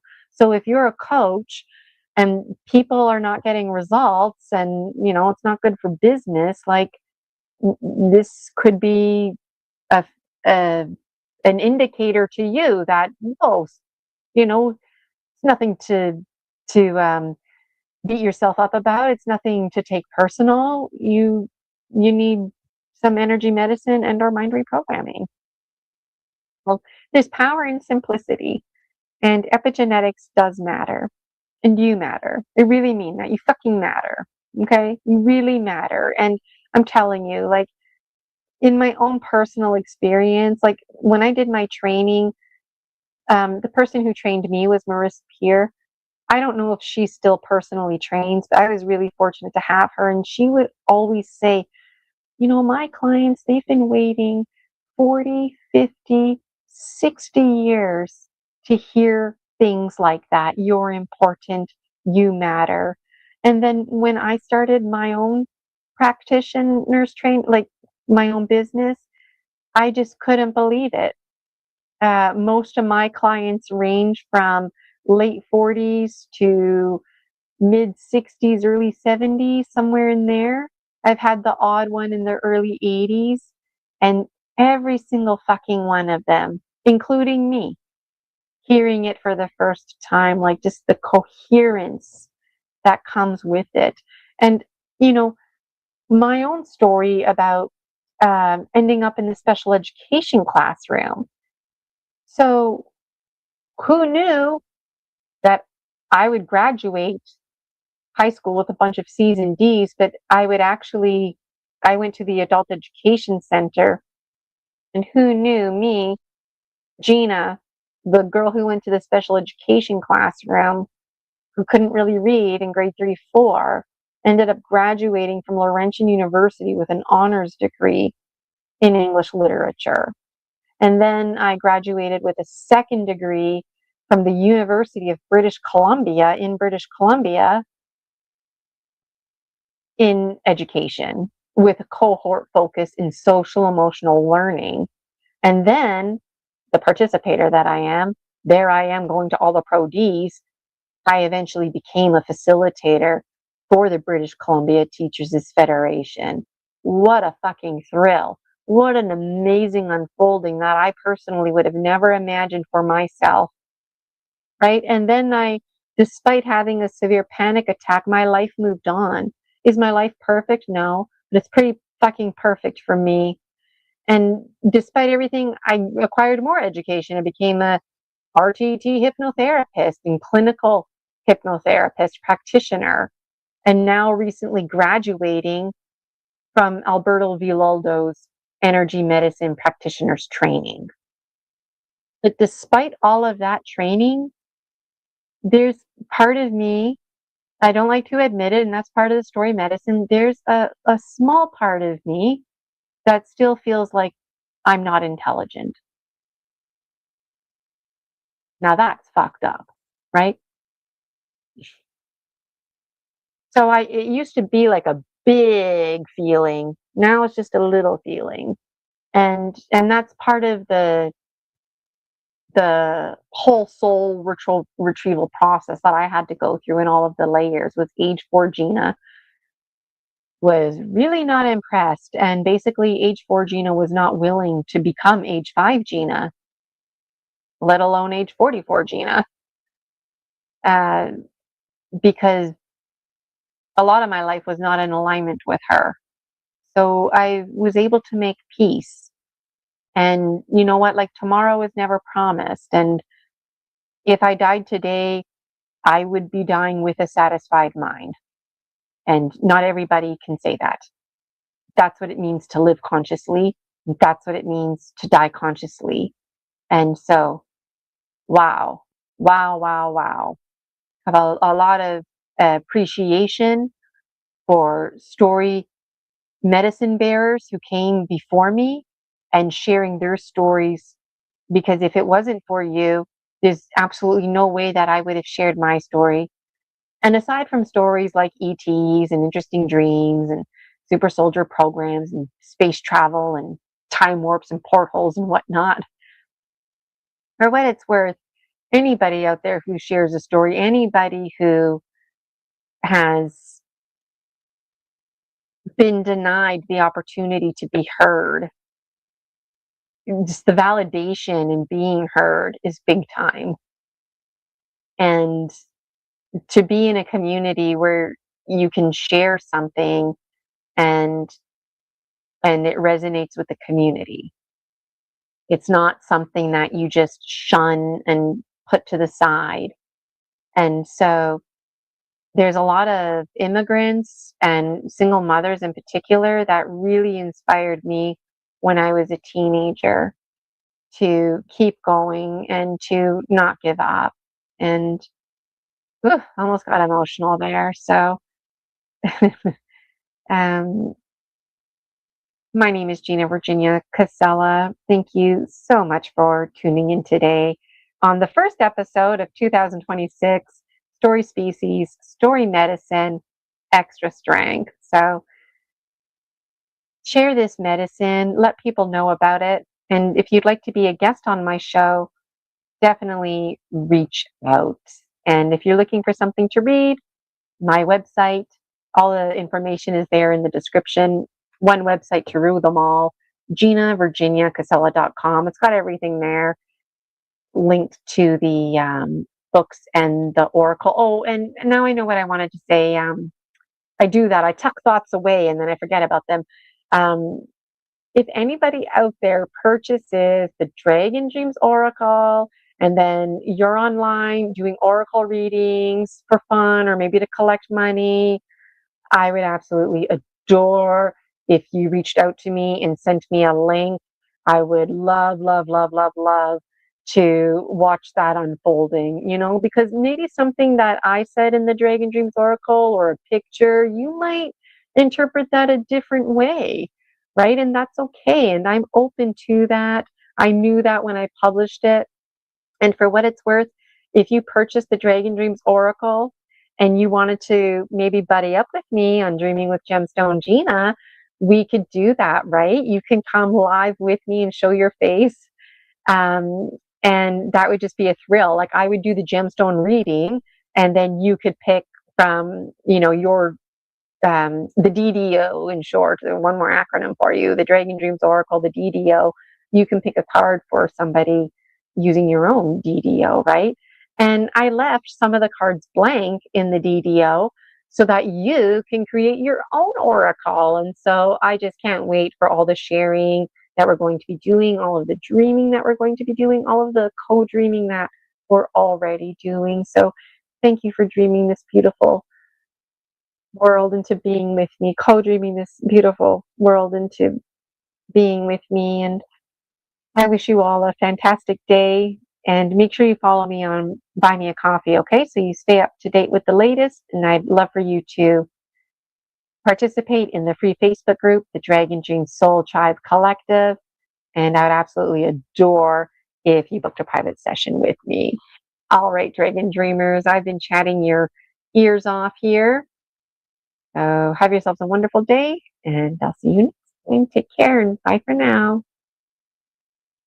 Oh, I don't want to leave the studio. I want to put my outro video on. I like StreamYard. It's pretty simple. Let me know what you use. All right, I'm going to end the stream now, this time officially. Take care, Dragon Dreamers. And see you next time in dreams.